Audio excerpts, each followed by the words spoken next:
9वीं कक्षा की छात्रा समेत 4 संक्रमितों की मौत, 202 नए पॉजिटिव मरीज, जाने सक्रिय केस। हिमाचल प्रदेश में 9वीं कक्षा के एक छात्रा समेत 4 और कोरोना पॉजिटिव मरीजों की मौत हो गई। वहीं 24 घंटों के दौरान प्रदेश में 202 नए कोरोना पॉजिटिव मरीज आए हैं। कोरोना से जिस छात्रा की मौत हुई है वह कांगड़ा जिला की रहने वाली है और हमीरपुर मेडिकल कॉलेज में उपचाराधीन थी। इसके अलावा कांगड़ा जिला में 2 बुजुर्ग और शिमला में 1 बुजुर्ग की कोरोना से मौत हो गई। प्रदेश में 27 सितंबर से 21 अक्टूबर तक 126 विद्यार्थी पॉजिटिव आ चुके हैं। इनमें से 89 विद्यार्थी अभी भी संक्रमित हैं। प्रदेश में स्कूल खुलने के बाद कोरोना संक्रमण की चपेट में आने से किसी विद्यार्थी की मौत होने का यह पहला मामला है। गुरुवार को 14 विद्यार्थियों में कोरोना संक्रमण के लक्षण पाए गए। शिक्षा विभाग से मिले आंकड़ों के अनुसार गुरुवार को कांगड़ा जिला में 9, मंडी में 3 और ऊना हमीरपुर में 1-1 विद्यार्थी संक्रमित हुआ है। विभागीय अधिकारी ने बताया कि जिला कांगड़ा में जिस छात्रा की कोरोना से मौत हुई है वह 12 अक्टूबर से स्कूल नहीं आई थी। वहीं छात्रा की मौत के बाद स्वास्थ्य विभाग ने एहतियातन स्कूल में विद्यार्थियों और शिक्षकों के अलावा आसपास क्षेत्र में 159 लोगों की कोरोना जांच की गई है। वहीं हिमाचल में अभी कोरोना सक्रिय मामले 1452 हो गए हैं। इसमें से बिलासपुर जिले में 90, चंबा में 12, हमीरपुर में 303, कांगड़ा में 523, किन्नौर में 9, कुल्लू में 29, लाहौल स्पीति में 0, मंडी में 183, शिमला में 88, सिरमौर में 0, सोलन में 39 और ऊना में 176 सक्रिय मामले हैं। हिमाचल में चुनावी क्षेत्रों से सटे जिलों में भी बिना अनुमति नहीं होगी राजनीतिक गतिविधियां। हिमाचल प्रदेश की 3 विधानसभा सीटों और 1 लोकसभा सीट पर हो रहे उपचुनाव के बीच भारत निर्वाचन आयोग ने बड़ा निर्णय लिया है। इसके तहत अब चुनावी क्षेत्रों से सटे जिलों में भी अगर किसी राजनीतिक दल या प्रत्याशी को चुनावी कार्यक्रम आयोजित करना है तो उन्हें इसके लिए भी संबंधित जिले के जिला निर्वाचन अधिकारी से अनुमति लेनी होगी। आयोग ने इस संबंध में आदेश जारी कर दिए हैं और सभी राजनीतिक दलों व जिला निर्वाचन अधिकारियों को आदेशों का पूरी तरह से पालन करने के लिए कह दिया है। हिमाचल उत्तराखंड सीमा पर त्यूनी में गिरी कार, 5 की मौत। हिमाचल उत्तराखंड की सीमा पर स्थित त्यूनी में बानपुर सड़क पार पर कार गहरी खाई में गिरने के बाद टॉस नदी में समा गई। हादसे में 5 लोगों की मौत हो गई है। हादसे का शिकार लोगों के शव खाई में फंस गए थे। पोस्टमार्टम के बाद शव परिजनों को सौंप दिए गए हैं। फिलहाल दुर्घटना के कारणों की जाँच की जा रही है।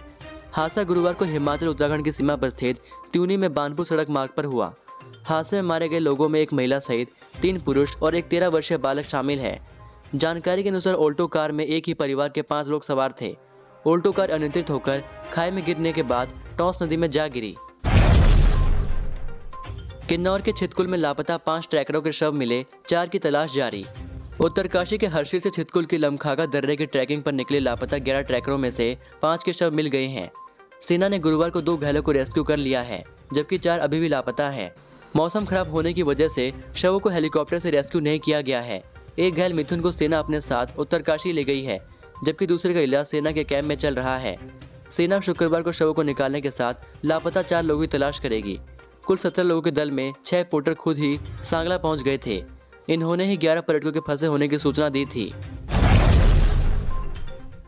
बातल में अभी भी फंसे हैं पर्यटकों समेत 80 लोग, सभी सुरक्षित। पिछले दिनों हिमाचल प्रदेश के जनजातीय जिला लाहौल स्पीति में हुई बर्फबारी के बाद पर्यटक विभिन्न जगहों पर फंस गए थे। पर्यटकों की खोज के लिए गुरुवार को सेना ने चंद्रा घाटी, बातल, छोटा दड़ा आदि जगहों पर हवाई सर्वेक्षण किया। इस दौरान पाया गया कि बातल में अभी पर्यटकों समेत 80 लोग फंसे हैं। हालांकि ये सभी लोग सुरक्षित हैं। इनके खाने पीने की व्यवस्था की गई है। चंद्रताल क्षेत्र में हवाई सर्वे से साफ हुआ है कि चंद्रताल क्षेत्र में केवल 1 वाहन मौजूद है। उपायुक्त नीरज कुमार ने सेना के हवाले से बताया कि सेना के हेलीकॉप्टर ने चंद्रताल क्षेत्र का हवाई सर्वेक्षण किया। तस्वीरों से स्पष्ट है कि बातल में पर्यटकों के वाहन मौजूद हैं। आज भी बारिश के आसार, 2 दिन येलो अलर्ट। हिमाचल प्रदेश के कई क्षेत्रों में शुक्रवार को बारिश होने के आसार हैं। शनिवार और रविवार को कई जिलों में भारी बारिश, अंधड़ और बर्फबारी की चेतावनी जारी की गई है। पश्चिमी विक्षोभ की सक्रियता से प्रदेश के मौसम में यह बदलाव आ रहा है।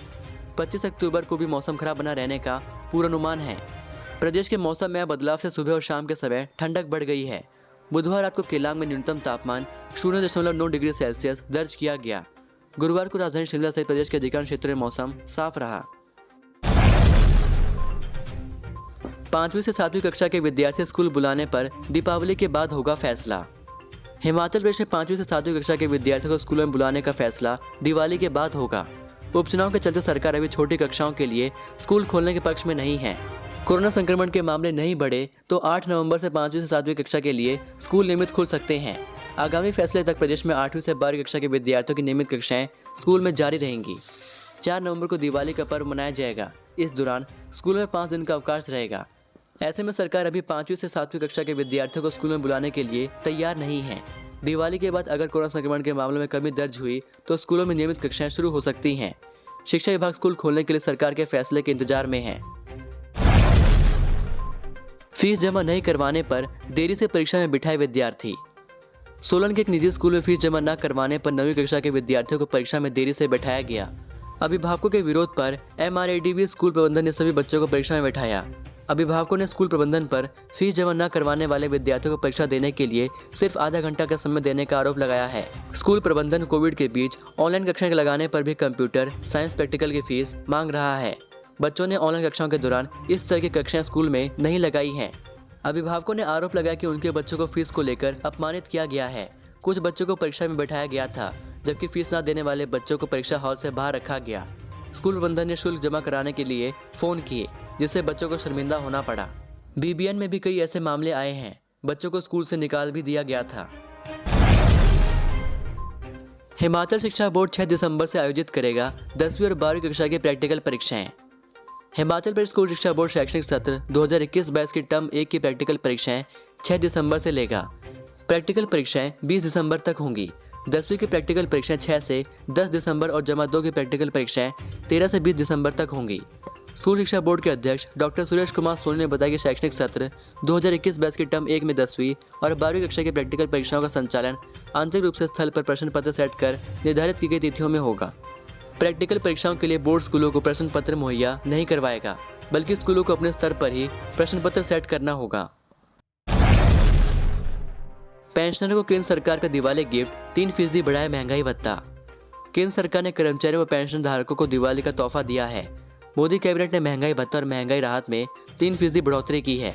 इससे केंद्र सरकार के 47.14 लाख कर्मचारियों और 68.62 लाख पेंशन धारकों को फायदा होगा। अब महंगाई भत्ता 28% से बढ़कर 31% हो गया है। बढ़ा हुआ महंगाई भत्ता 1 जुलाई से लागू होगा। गुरुवार सुबह हुई कैबिनेट बैठक की समाप्ति के बाद केंद्रीय मंत्री अनुराग ठाकुर ने घोषणा की। केंद्रीय मंत्री अनुराग ठाकुर ने बताया कि DA में बढ़ोतरी से केंद्र सरकार के कम से कम 47 लाख कर्मचारियों व 68 लाख पेंशनरों को लाभ होगा। लंका दहन के साथ 7 दिवसीय अंतर्राष्ट्रीय कुल्लू दशहरा हुआ संपन्न। कुल्लू के ऐतिहासिक ढालपुर मैदान में 7 दिवसीय अंतर्राष्ट्रीय कुल्लू दशहरा लंका दहन के साथ संपन्न हुआ। भगवान रघुनाथ की रथ यात्रा में सैकड़ों देवी देवताओं के साथ हजारों की संख्या में श्रद्धालुओं ने भाग लिया। ऐतिहासिक ढालपुर के अस्थायी शिविर से भगवान रघुनाथ लाव लश्कर के साथ रथ में सवार हुए। विधिवत पूजा अर्चना के साथ लंका दहन के लिए माता हिडिंबा की अगुवाई में बड़ी संख्या में श्रद्धालुओं ने भाग लिया। लंका दहन के लिए रथ यात्रा पशु मैदान के अंतिम छोर पर पहुंची, जिसके बाद माता हिडिंबा व राज परिवार के सदस्यों ने ब्यास तट पर लंका दहन की परंपरा का निर्वहन किया। लंका से रथ यात्रा ढालपुर रथ मैदान में पहुंची, जहां से देवी देवताओं ने भगवान रघुनाथ से विदाई ली। पंच परमेश्वर मंदिर के पास सड़क से नीचे पलटी कार, 8 वर्षीय मासूम समेत 3 थे सवार। हिमाचल प्रदेश में जारी सड़क हादसों के दौर के बीच सूबे के सोलन जिले में एक बड़ा हादसा होते होते रह गया। यहां से देवघाट में पंच परमेश्वर मंदिर के पास एक कार अनियंत्रित होकर सड़क से नीचे जा गिरी। बताया गया कि जिस वक्त यह हादसा पेश आया उस समय कार में 36 वर्षीय विशाल, 33 वर्षीय रेखा व 8 वर्षीय सूर्यांशी सवार थे। बताया गया कि यह हादसा दोपहर के वक्त उस समय पेश आया जब कार चंडीगढ़ से सोलन की तरफ आ रही थी। इस बीच देवघाट में पंच परमेश्वर मंदिर के समीप सड़क से करीब 70 फुट नीचे कार जा गिरी।